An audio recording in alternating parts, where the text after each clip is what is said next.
우리가 살면서 저 사람만큼 건강한 사람이 없어 하면서 아주 건강했던 어떤 사람이 병에 걸려가지고 바싹 말라가면서 기력을 잃어가는 모습을 보곤 합니다.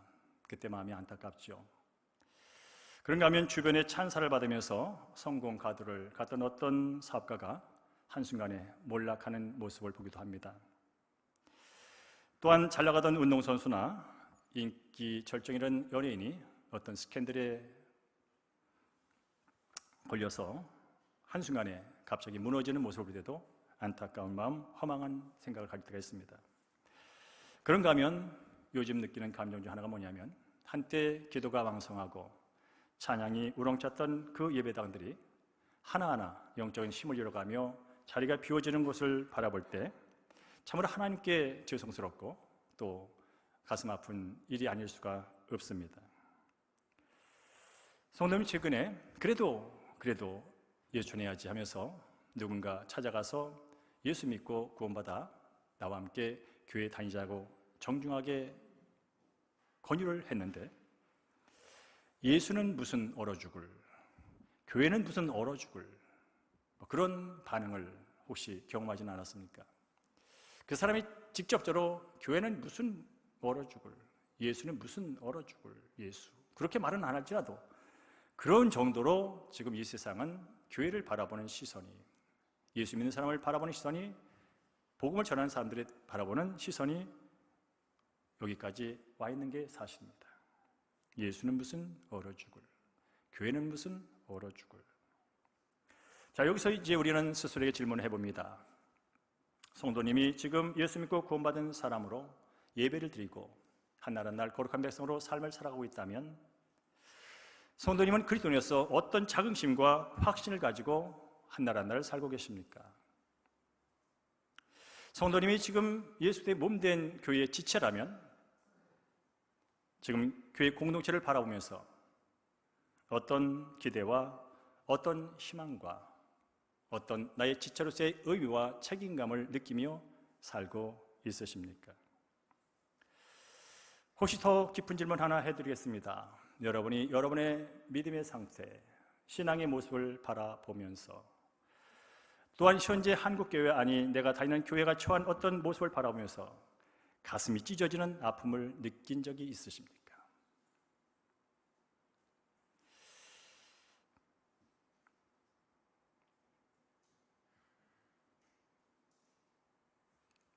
저는 요즘 정말로 제 자신에 대해서뿐 아니라 영적인 무지와 영적인 무능과 그런 현실 앞에 정말로 애통하는 마음을 가지고 하나님 앞에 토로하며 삽니다. 자비 하나님, 은혜 하나님, 상한 갈대를 꺾지 않는 하나님, 꺼져가는 등불을 끄지 않는 하나님,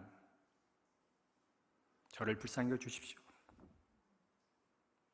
우리 교회 성도를 불쌍히 여겨 주십시오. 우리 교회를 불쌍히 여겨 주십시오. 우리 사랑하는 성도들의 심령 가운데 새로운 심령의 부흥을 경험하기 원합니다. 예수님이 보고 싶고 예수님을 찬양하고 싶고 예수님을 자랑하고 싶은 그 마음이 다시 한번 일어나게 도와주십시오. 이 땅에 있는 대형교회와 모든 교회들이 이래서 안 돼, 저래서 안 돼, 안 되는 이유만 말하는 것이 아니라 여전히 살아계셔서 역사하시는 하나님의 능력을 선포하고 나가는, 그리하여 수년의 부흥을 경험하는 그런 교회가 되게 도와달라고 저는 하루 종일 미친 사람처럼 중얼중얼 기도합니다.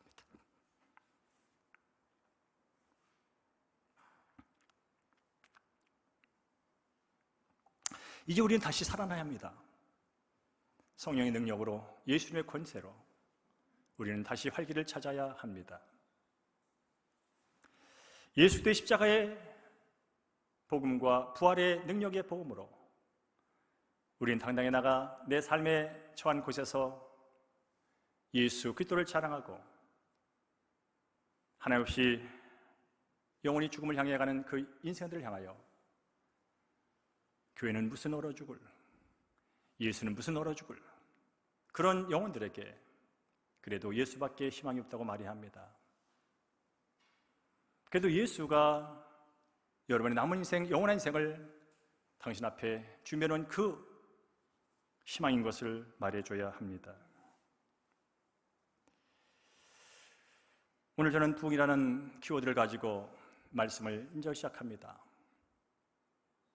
예수님과 함께 동의하는 삶은 부흥의 삶입니다. 예수가 흥함으로 인해서 내 생명이 흥하고, 예수가 내 삶 가운데 흥함으로 말미암아서 내 주변이 흥하고, 예수가 흥함으로 말미암아서 이 썩어지고 죽어가는 이 죄로 팽배한 이 세상이 변화된다면 우리는 다시 한번 주님과 함께 부흥을 경험해야 합니다.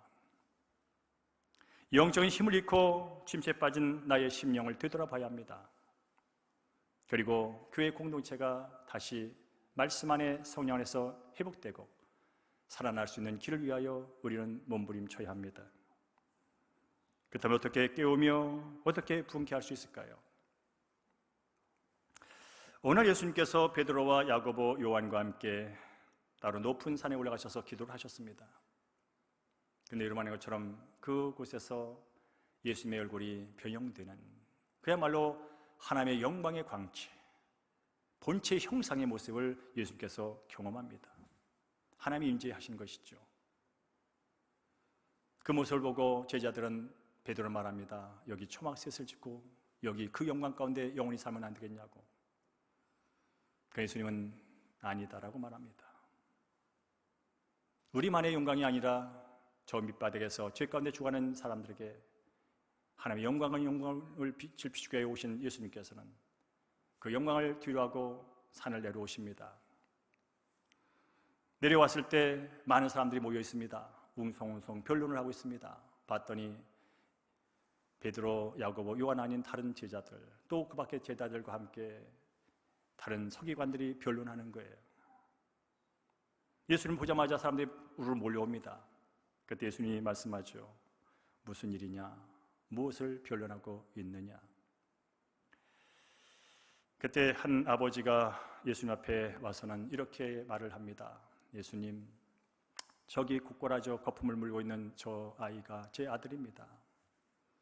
제 아이들을 좀 고쳐주십시오. 근데 아십니까? 조금 전에 제가 예수님의 제자들에게 귀신 들려 고통 가운데 있는 제 아들을 데리고 와서 고쳐달라고 요구를 했습니다. 그런데 안타깝게도 예수님의 제자들은 제 아들의 고통, 아들을 사로잡고 있는 귀신을 내쫓아주지 못했습니다 라고 말을 하게 되죠. 그때 예수님은 이렇게 말하죠. 믿음이 없는 세대여, 내가 얼마나 너희와 함께 있으면 있으라라고 말을 하면서, 그러면서 이 얘기저기 하시다가 그렇게 선포합니다. 할 수 있거든이 무슨 말이냐? 믿는 자에게는 능히 하지 못할 일이 없다라고 말씀하십니다. 그러면서 친히 귀신을 내쫓죠. 귀신아, 내가 내게 명하노니 그 아이에게서 나오고 다시 들어가지 말라라고 예수님이 선포하십니다. 그리고 즉시 그 아이는 쓰러지게 되고 귀신은 끝까지 발악하게 만들고, 그러나 결국은 귀신은 떠나가고 그 아들은 치유되는, 회복되는 그런 얘기가 오늘 본문의 얘기입니다. 자, 이제 제자들이 고민에 빠졌습니다. 나도 예수님처럼 한 것 같은데, 나도 예수님이 비슷하게 한 것 같은데 왜 우리는 실패했을까? 예수님, 어찌하여 우리들은 능히 그 귀신을 쫓아내지 못했습니까? 그때 예수님 대답합니다. 기도 외에 다른 것으로는 이런 종류가 나갈 수 없느니라라고. 기도 외에는 다른 것으로 이런 종류가 나갈 수 없다고 대답을 하시는 것으로 오늘 29절 오늘 얘기는 일단락됩니다. 여기서 다시 한번 우리는 제자들의 궁금증이 아니라 우리의 궁금증으로 이 문제를 끌고 들어와야 합니다. 왜 제자들은 그 귀신을 내쫓지 못했을까? 무엇이 문제였을까? 마가복음 6장에 보고 누가복음 10장에 봐도 예수님께서 그 제자들에게 귀신 쫓는 권세를 줘가지고 내보내잖아요. 특별히 70인의 제자를 내보낼 때 어떤 일이 벌어지냐면 70인의 제자가 밖에 나가서 예수 그리스도의 이름으로 복음을 전하고 귀신을 쫓은 그런 경험을 하게 됩니다. 그리고 와가지고 흥분돼가지고 주님 주님의 이름이면 귀신도 우리에게 항복하더이다 하면서 흥분돼가지고 막 얘기했던 그런 경험이 있어요. 뭐요? 귀신을 쫓은 적이 있었다는 거예요. 그런데 이번에는 실패했어요. 이번에는 안 됐어요. 왜 그럴까요? 오늘 본문은 그 점에 대해서 정확하게 풀어 얘기하지 않지만 이유는 그런 겁니다. 그 아버지가 귀신 들린 아이들을 데리고 제자들에게 고쳐달라고 왔을 때 제자들은 그 아이의 상태라든지 그 아이를 붙들고 있는 귀신의 종류나 강도라든지 여러 가지를 먼저 살펴보지 않았습니다. 그저 지난번에, 그저 옛날에 내가 귀신을 쫓았지, 그러니 지금도 내가 할 수 있겠지 하면서 그냥 요청을 듣자마자 자기가 했던 방법대로 해버렸습니다. 근데 안 됐습니다. 이상하다, 지난번에 했는데 왜 안 되지? 어떠선 안 됐습니다.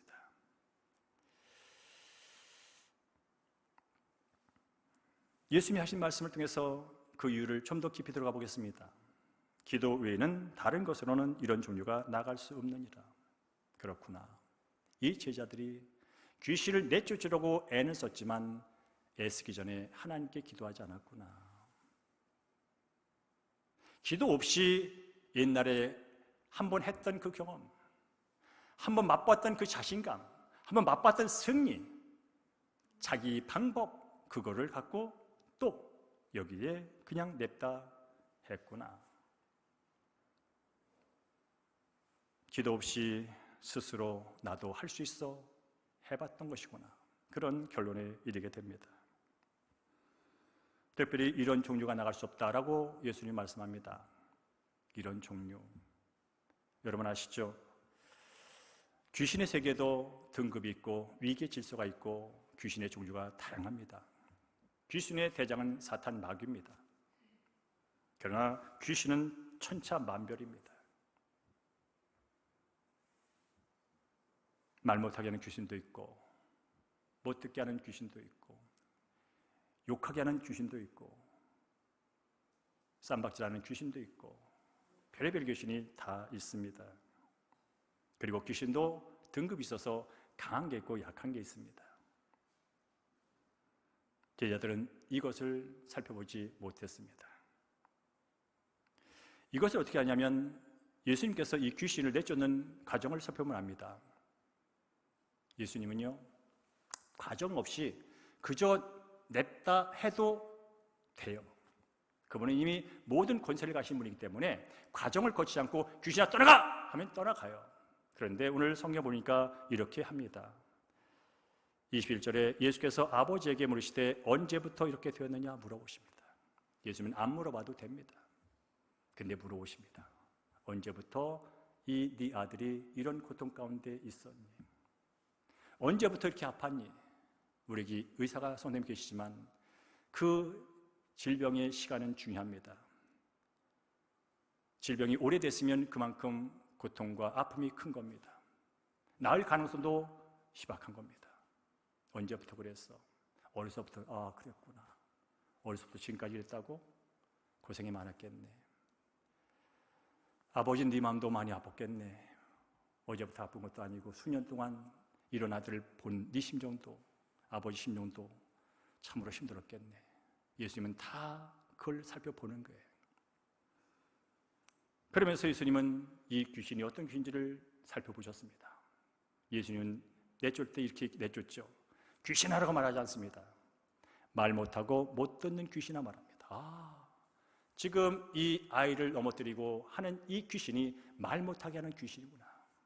못 듣게 하는 귀신이구나. 간질병의 증상을 나타내게 하는 귀신이구나. 예수님은 종류도 다 아셨습니다.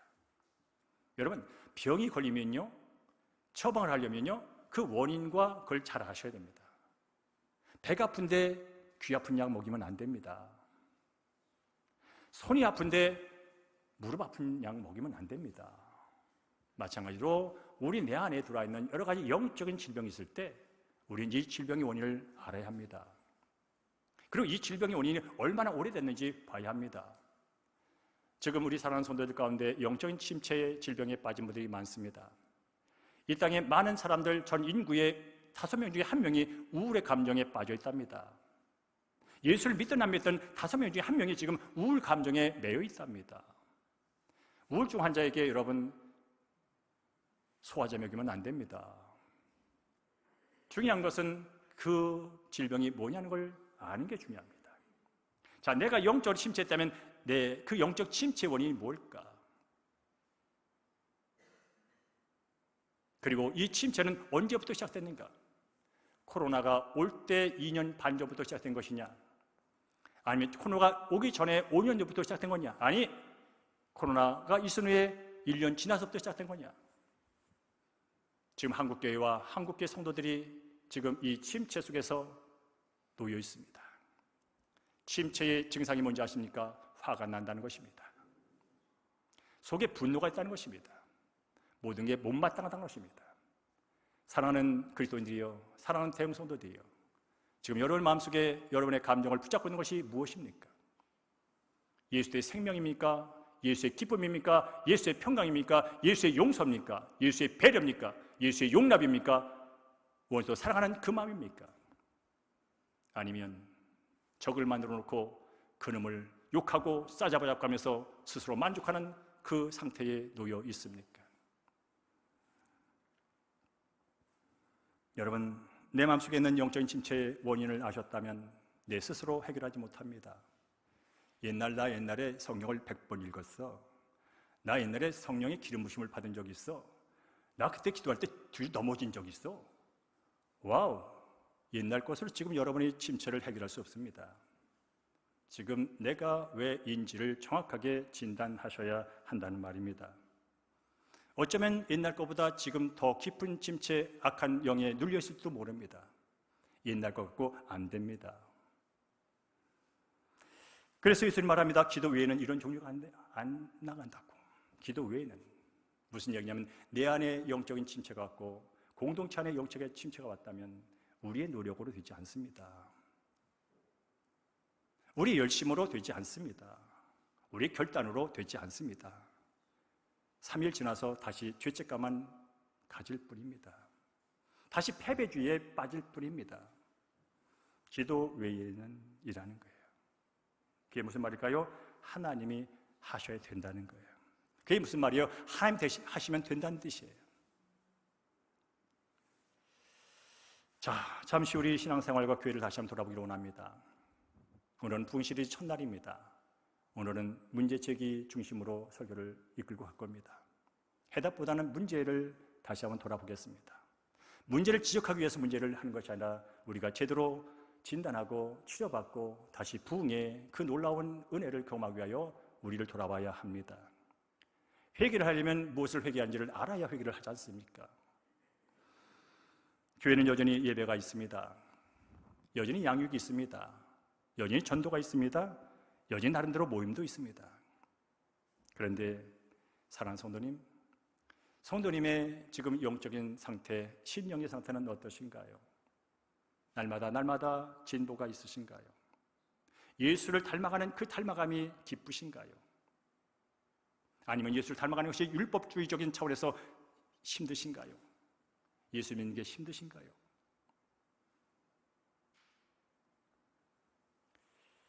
혹시 예수님의 제자들이 귀신 들린 아이를 고치려 시도했지만 실패했을 때 의기소침한 모습으로 예수님, 우리는 어찌하여 능히 귀신을 못 쫓았나요? 하면서 기죽고 있는 모습이 이영섭이의 모습은 아닐까요? 우리 성도님과 이 땅의 그리스도인들의 모습은 아닐까요?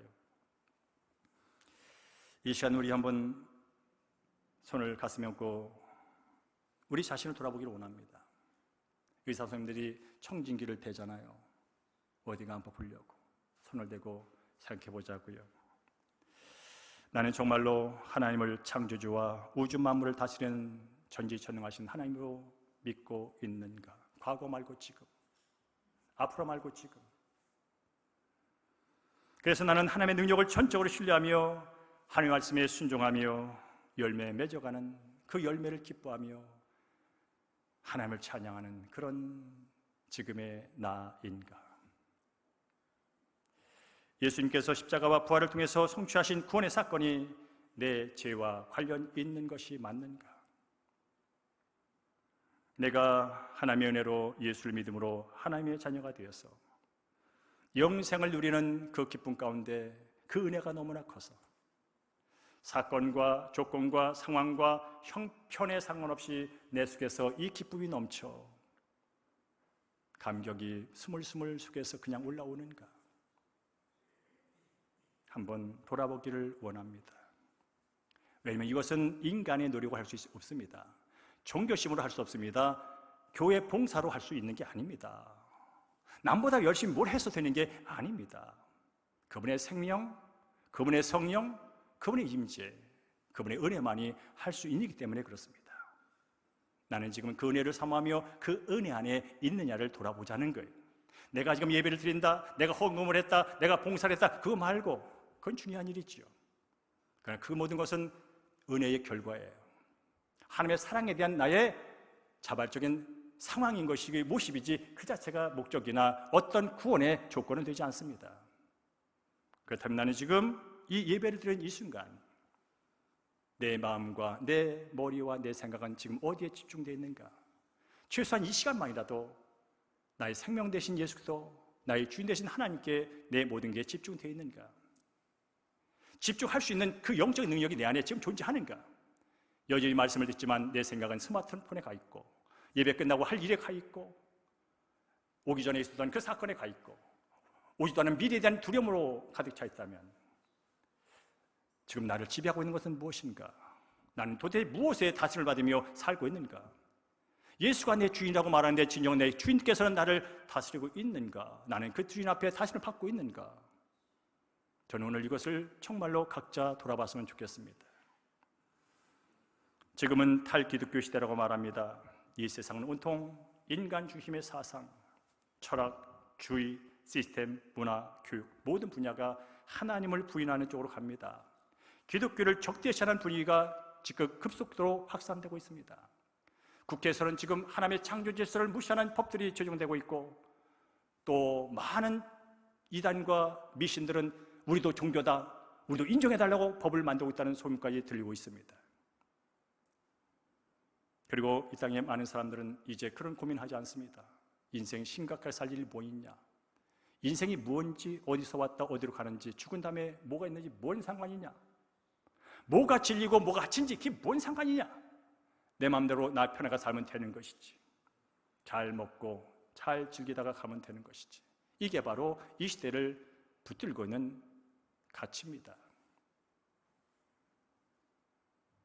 이런 탈기독교 상황 속에서 예수를 믿는 나, 우리 사랑하는 성도님, 이런 상황 속에서 우리는 무엇으로 하나님과 친밀한 관계를 계속 유지할 수 있겠습니까? 순간순간 다가오는 죄의 유혹을 어떻게 이길 수 있겠습니까?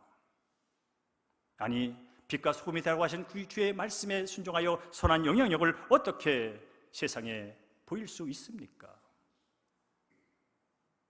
어떻게 하나님이 찾아오시는 부흥을 경험할 수 있겠습니까?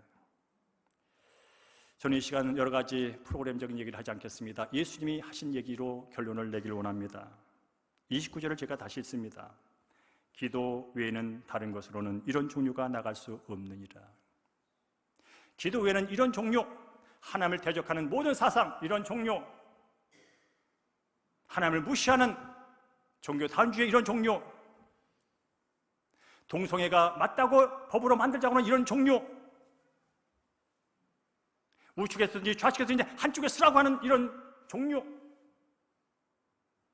그것을 다스리고 초월하여 이길 수 있는 것은 기도밖에 없다는 거예요. 인간으로는 안 된다는 거예요. 하나님이 하셔야 된다는 거예요. 저는 우리 사랑하는 대형교회 모든 성도들이 하나님의 능력을 믿고 기도하는 성도가 되기를 주님으로 축복합니다. 알로서 이 시간 예배가 끝나기 전에 다시 한번 돌아보십시오. 개인의 영적인 침체든 교회의 무기력함이든 분명 원인이 있습니다. 저는 담임 목사로서 처절하게 저를 돌아보고 있습니다. 변명할 것도 없고 척할 것도 없고 이제 다시 봐야 합니다.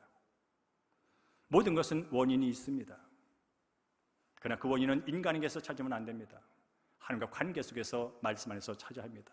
그 일을 우리는 앞으로 하게 될 겁니다. 그리고 동시에 한 가지를 꼭 기억하십시오. 하나님을 대적하는 사탄의 세력은, 사탄 마귀 귀신의 세력은 100년 전과 10년 전과 5년 전과 1년 전과 똑같은 방법을 쓰지 않는다는 거예요. 지금 이 시대의 상황에 맞게 사탄은 방법을 바꿔서 교회를 무너뜨리고 사람의 관계를 깨버리고 하면서 모르지 않은 모든 방법과 세력을 다양하게 동원하고 있다는 거예요. 우리 이걸 인식해야 됩니다. 내 안에서의 원인도 찾지만 나의 부족을, 나의 단점을 악으로 바꾸려고 도전하는 그 사탄의 세력과 그 방법이 날로 교묘하고 치밀하다는 사실을 인정해야 합니다. 그렇지 않으면 우리는 계속해서 끌려다닐 겁니다. 믿는 것 같지만 아무런 능력도 없이, 믿는 것 같지만 아무런 기쁨도 없이, 믿는 것 같지만 여전히 불안하게 두름 속에 한나를 보내게 될 겁니다. 왜냐하면 그놈이 계속해서 나를 주장하기 때문에 그렇죠. 그러면서 우리는 다시 한번 기도에는 없다, 하나님 앞에 무릎을 꿇어야 합니다. 하나님만이 이 문제 해결할 수 있고 하나님만이 이 무기력을 새롭게 생동력 있게 활기 있게 만들 분은 하나님밖에 없습니다. 하나님의 능력이 임하면 영적인 집제와 교회의 안일함과 무기력이 이겨내지고, 하나님이 함께하면 하나님께 약속하신 축복이 이 회중 가운데 임하게 되고, 그 받은 축복을 통하여 하나님이 기뻐하시는 사명의 자리로 나갈 수 있다면 그것은 바로 하나님만이 하실 수 있는 일입니다. 그렇습니다. 그래서 어느 학자가 부흥이라는 개념을 이렇게 정리했습니다. 부흥은 하나님이 찾아오셔서 성령의 능력으로 하나님의 영광스러운 일을 하시는 것이다. 여러분, 이 부흥이라는 글자를 보는 순간 어떤 생각을 하셨나요? 우리 이영선 목사 또 전도시키려나 보다, 이영선 목사 또 교회 채우기위해서 또 별짓 하려나 보다, 이영선 목사 또 교회 해보려고 또 기도시키려나 보다, 혹시 그런 마음이 드셨는지 모르겠어요. 아닙니다. 여기는 부흥은 철저하게 하나님이 찾아오는 것을 구하는 부흥입니다. 부흥은 인간의 노력과 인간의 열심과 인간의 사상과 주장으로 되지 않습니다. 하나님이 오실 때 이루어지는 게 부흥입니다. 하나님을 사모하는 자를 통하여 하나님이 이루시는 일이 부흥입니다. 그렇다면 여러분, 겁먹지 마십시오. 또 전도하겠다, 겁먹지 마십시오. 그저 하나님이 찾아오신 분만 기대하십시오. 하나님, 제 삶 가운데 찾아와 주십시오. 하나님, 제 마음 가운데 찾아와 주십시오. 하나님, 예수 믿지 않는 우리 사랑하는 자녀에게 찾아와 주십시오. 그저 찾아와 달라고 기도하면 돼요. 기도 외에는 안 되니까. 기도는 바로 하나님을 신뢰하는 믿음의 증표예요. 누가 기도하냐고요? 믿음 있는 사람이 기도해요. 어떤 믿음? 하나님의 능력을 믿는 사람이 기도해요. 그래서 기도는 믿음의 증표예요. 기도 없이 믿는다고 말하지 마세요. 그런 일은 가능하지 않아요. 하나님을 믿는데, 그분이 나를 위해 죽으셨는데 어찌 그분과의 대화, 그분과의 관계가 그렇게 소홀할 수 있단 말입니까? 예수님 말합니다. 기도 외에는 다른 것으로는 안 돼. 오늘도 여러분 인생의 짐을 이 시간에 갖고 왔을 거예요. 어려서부터 귀신에 들려가시고 거품 물고 퍽퍽 쓰러지는 아들을 봤던 그 아버지의 그 심정으로, 내가 차라리 저 아들의 질병의 짐을 져주라면 하면서 아들의 병 낫기를 원했던 그 아버지의 심정으로 어쩌면 이 자리에 온 분이 계실 거예요. 방법은 하나예요. 예수님 도와주세요. 예수님 쫓아주세요. 예수님 해결해 주세요. 여러분, 예수님에게 직접 구하시고 여러분의 짐을 맡기신 여러분 되기를 주님으로 축복합니다. 그분은 우리의 영원한 불못으로 향할 그 죄의 구덩이에서 건져기 위하여 스스로 목숨을 대신 내어주신 분입니다. 그 얘기는 지금도 그분은 우리 한 사람 한 사람을 사랑하고 있다는 얘기입니다.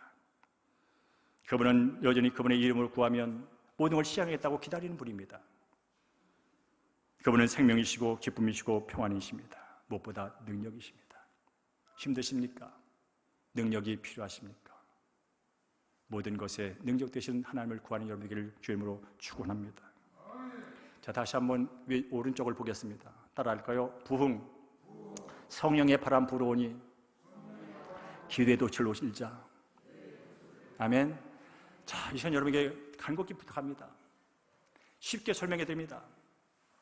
기도에 돈만 올리고 있으면, 성령의 바람이 불면 부는 대로 가면 되는 거예요. 근데 성령님은 선하신 분이세요. 그분이 우리로 하여금 도착하게 할 그 항구는 영원히 복된 항구예요. 그 가는 여정 역시 그분이 책임을 지세요. 우리는 그저 돈만 올리고 있으면 되는 거예요. 성령의 발에 불면 부는 대로 가면 되는 거예요. 이게 복이에요. 이게 형통이에요. 이게 성공이에요. 그러나 여러분, 오늘 이렇게 말씀드려도 돛을 안 올리고 있어요. 여전히 내가 주인 되어서 옛날 가졌던 그 경험을 가지고 돛을 올리지 않은 채 있다면 바람이 불어도 여러분 여기 있는 거예요. 성령의 은혜가 임해도 그냥 여기 있는 거예요. 도착할 곳이 없어요. 그저 내가 바라보고 내가 노력하는 곳이 도착할 수 있어요. 그러나 그것은 불안한 곳이에요. 그러나 내가 돛을 올리고 성령이 이끈 대로 있으면 하나님이 약속하신 그 은혜의 자리에 언젠가는 가 있는 거예요. 40일 동안 우리 돛을 올리고 있을 거예요. 자, 돛을 올리고 40일 있는 사람은 40 후에 분명 여러분의 마음속에 하나님이 주신 소원이 일어난 곳에 있게 될 거예요. 그러나 여러분이 소원도 없이 돛을 안 올리고 있으면 교회는 왔다 갔다 할 수 있어요. 좋은 일이에요. 그러나 돛을 안 올리고 있으면 바람이 불어도 바람이 영향을 받지 못해요. 바람이 위력을 유지하지 못해요. 여러분, 올해 큰 기도할 생각하지 마세요. 그러나 하나님 아버지, 오늘 제가 9시부터 10시까지 기도에 돈만 올립니다. 성령이 부는 대로 가기를 원합니다. 근데 성령님, 저희가 아픈 거 아시죠? 성령이 이끈 대로 가기를 원합니다. 근데 성령이 이거 아시죠? 저 가난한 거. 성령이 이끄는 대로 갈 거예요. 그 끝은 좋다는 걸 제가 아니까, 선하다는 걸 아니까, 복되다는 걸 아니까 그냥 갈 거예요. 근데 아시죠? 저 지쳐있는 거. 그렇게만 하세요. 그리고 아시죠? 대형교회 부흥 좀 시켜주세요. 하나님의 얼굴을 구하는 자들로 채워주세요. 하나님의 능력을 믿는 자들로 채워주세요. 예수를 자랑할 수 있는 자들로 채워주세요. 도대체 대형교회에서 무슨 일이 있냐고 지역 사람이 놀래가지고 찾아오는 그런 부흥을 보게 해주세요. 그냥 그렇게 말만 하세요. 돛을 올리면 돼요. 키도 좋을 필요 없어. 하나님이 그분의 방향, 그분의 목적지, 그분의 상급 다 준비하고 계셔요. 그냥 부는 대로 가면 돼. 그러나 중요한 건 올리냐 안 올리냐 차이 뿐이에요. 올린 사람은 그대로 가 있을 거예요. 그때가 되면. 안 올린 사람은 여전히 그냥 내 자리에 있을 거예요. 내 기지에 있을 거예요. 내 성품에 있을 거예요. 내 목적에 있을 거예요. 내 가치에 있을 거예요. 근데 그것은 불완전해요. 할 수 있거든이 무슨 말이냐? 믿는 자에게는 능치 못할 일이 없다. 할 수 있거든이 무슨 말이냐? 믿고 기도하는 자에게는 하나님께서 마음에 손을 둔 대로 이루실 것이니 기도하라고 예수님은 말씀하고 있는 거예요. 옛날에도 그랬지만 지금은 그야말로 기도의 돛을 일고 성령의 바람을 갈망할 때입니다. 여러분, 순수해지세요. 정말 주님 앞에 순수해지세요. 정말 순수해지세요. 불면 부는 대로 가겠다고 말하세요. 걱정하지 마세요. 거기가 제일 안전한 곳이에요. 거기가 가장 풍성한 곳이에요. 거기가 가장 사랑이 넘치는 곳이에요. 그런 은혜가 오늘부터 우리 사랑하는 성도들의 10년 가운데, 여러분의 가정과 직장과 사업과 주의 몸된 공동체 가운데 일어나게 될 줄을 믿고, 여러분 다음 한 주간도 신실하게 하나님, 40일 동안 언제부터 주님 만나면 좋을까요? 하나님이 저 만나기 좋은 시간이 언제일까요? 단순하게 기도하세요. 단순하게 기도하세요. 그리고 감동이 오면 그냥 쓰세요. 그리고 돈만 올리세요. 40일 후에 주님께서 기뻐하는 곳에 저와 우리 교회와 성도님을 들여다 놓을 줄로 믿습니다.